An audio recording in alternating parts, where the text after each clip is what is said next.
God, and welcome once again to Daily Manna. And thanks be to God, God's allowed us to make it to Saturday. I'm excited about it and glad that you're with us.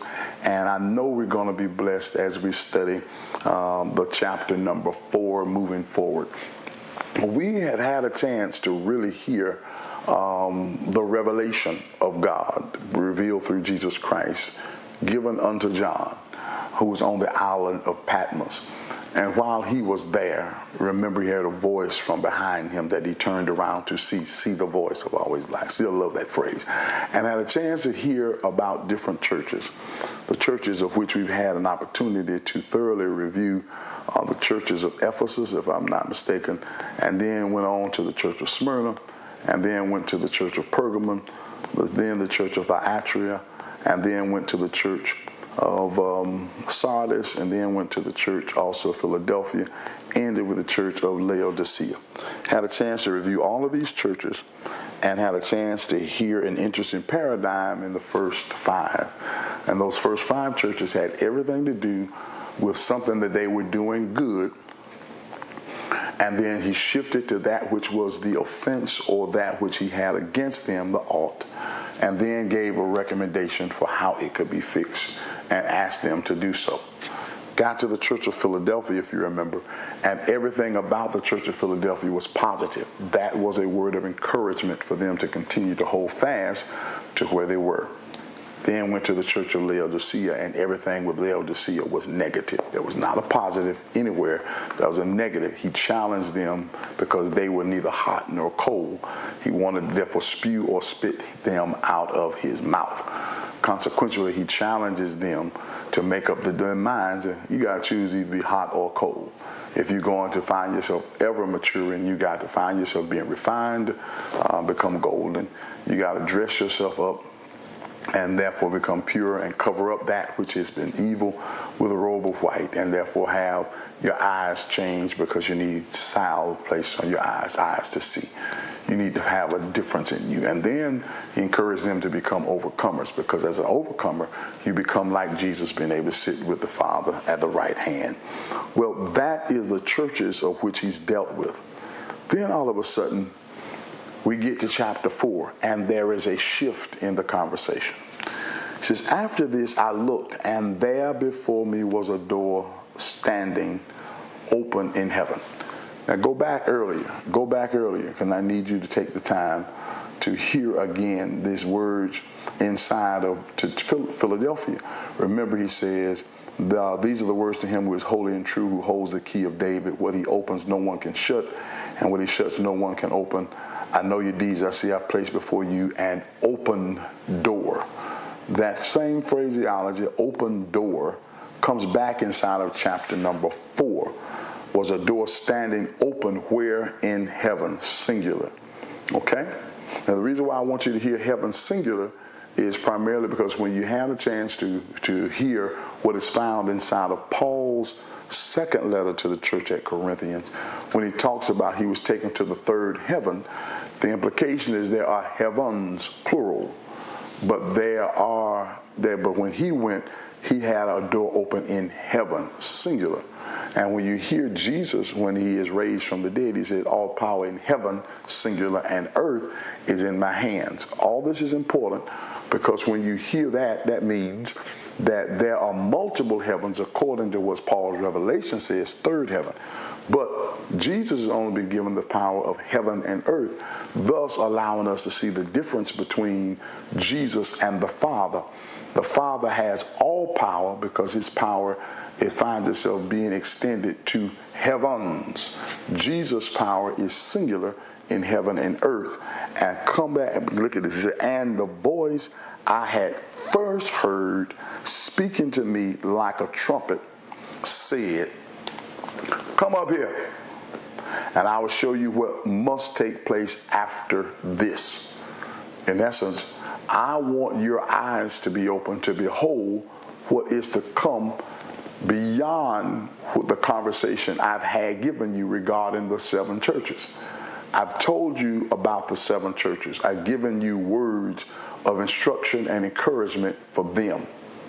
But now I need you to see what's going to happen after this. At once I saw, I was in the Spirit, and there before me was a throne in heaven with someone sitting on it. And the one who sat there had the appearance of jasper and carnelian. A rainbow resembling an emerald encircled the throne. Surrounding the throne were 24 other thrones, and seated on them were 24 elders. Wow. They were dressed in white and had crowns of gold on their head. From the throne came flashes of lightning, rumblings, and peals of thunder. Before the throne, 7 lamps were blazing. These are the 7 spirits of God. Also, before the throne, there was what looked like a sea of glass, clear as crystal. In the center around the throne were 4 living creatures. They were covered with eyes in front and in back. Hear that again. In the center around the throne were 4 living creatures, and they were covered with eyes in front and in back. Interestingly enough, I want us to because this is a major digestion, because it's a matter of us having a chance to see the holies of holies throne, the throne of God, and the place where God resides, seated.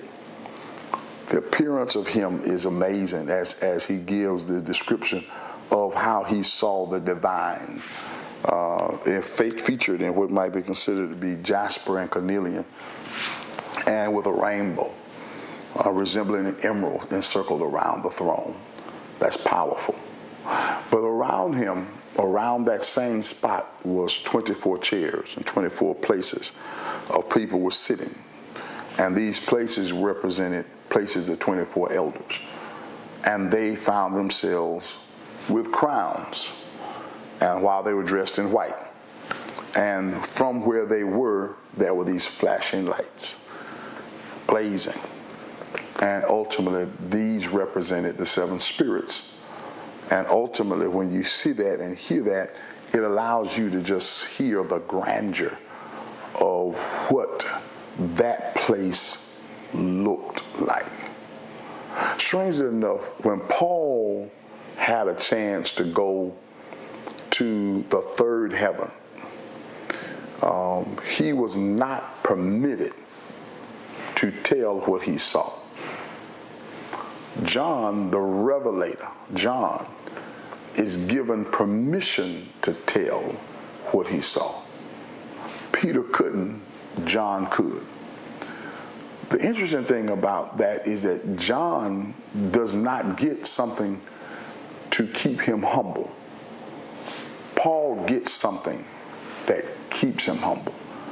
He gets a thorn in the flesh, a messenger of Satan to buffet him. John doesn't. But both of them receive heavenly visions. Ooh, Lord have mercy. They both got heavenly visions. And the visions were about things that are and that are to come. And imagine you being able to see what heaven looked like, what the throne room of God looked like, and to hear that there were beasts that had eyes wrapped around their heads, eyes in front and back, in essence seeing everything, knowing everything, observing all things, which means that they were able to behold in every corner, every crevice, that which was going on, eyes around them, seeing all things. And that means when we find ourselves trying to do something in secret, hey, what we're being able to hear is that God knows. The eyes of the Lord are in every place. The eyes of the Lord are in every place. And these places in which this wonderful throne room was all in honor of God, and were all persons who were giving sacrifice, humility, and honor to God. And God was being glorified. El Shaddai, the great I am, being glorified in a great exalted place, high and being lifted up. train filling the temple. He is being glorified. He is being magnified. And yet this God, this amazing God that has persons who already worship him, who already honored him, considered it necessary to create humanity and to come amongst humanity to find out if humanity would love him and honor him based upon who God was and who God is in their lives without being forced to. Could they follow him without being made to give them the right to choose God or to discard God? Humanity was given the choice. And ultimately, children of God, so many times we have missed the mark. The creatures that sit around the throne of God can't help it. That's the assignment. They are in a place where they are always honoring the great I am. And you and I have been given a choice to honor him. They made to honor him, made to glorify him, made to see for him, made to allow him to behold. We have been given the opportunity to choose him. And how often do we mess up because we don't choose him? We choose everything but him. But I still love the song, I'd rather have Jesus more than anything. Choosing him means he really is the author and the finisher of my faith. Choosing him means I acknowledge his glory and I have not gotten a glimpse of what's there. But when I consider the works of your hands, Lord have mercy, the moon and the stars which thou hast ordained, I must say, what is man that thou art mindful of him? When I see what you've created, when I see what you made, I got to ask myself, who am I that you would even consider me worthy to therefore risk your only begotten son for me?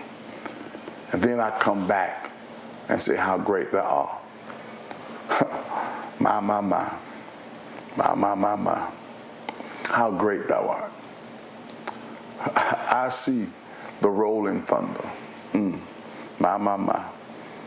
When I see the mountains, when I see the beauty of God, when I hear the rolling thunder and I see all the works of your hand, I got to ask myself, what is man? I want you to come to church tomorrow with remembering, reflecting on the greatness of God. We sometimes forget how great God is and how big God is. Those persons in the throne room acknowledge it. They see it. We do not see it with our natural eyes. But I want you to come with the beholding of the greatness of God. When I'm in by talking about my time going into a church, and I know I'm a little long today. My time when I was going into the church and some of the churches that were in Jerusalem when I went to Israel. When I went into those churches, a great percentage of them, I had to bow to go in. I had to bend down to come in the door.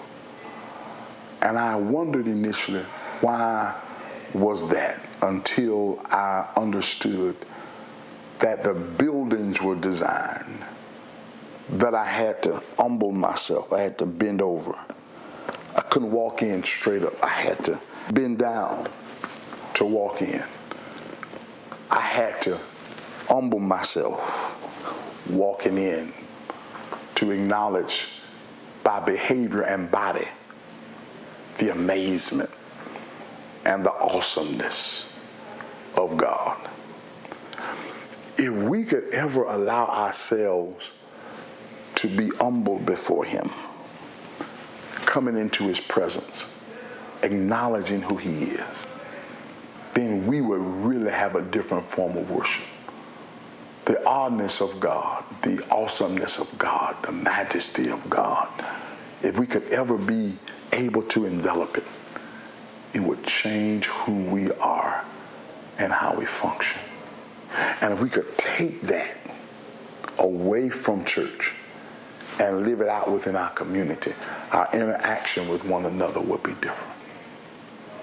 Oh my God. If we could just get to that place where we recognize that the hymn writer was correct when he wrote these lyrics and these words. O Lord, my God, when I in awesome wonder consider all the worlds thy hand hath made, I see the stars, I hear the rolling thunder, thy power throughout the universe displays. And when I think that God, his son not sparing, sent him to die, I scarce can take it in that on the cross my burden gladly bearing, he bled and died to take my sins away. When Christ shall come with shout of acclamation and take me home, with joy shall fill my heart, then I shall bow in humble adoration and then proclaim, my God, how great thou art. How great thou art. How great thou art. I want us to go through this day remembering the awesomeness, the majesty, and the awesomeness of who God is. Bring it to church tomorrow. And let's see how the Lord blesses us. I'm over my time. I'm out of time. And I look forward to seeing you tomorrow. Church is 9:30. I look forward to you being there on the east side. It starts at 10 o'clock. Know that I love you. Thank you for your time. And God bless.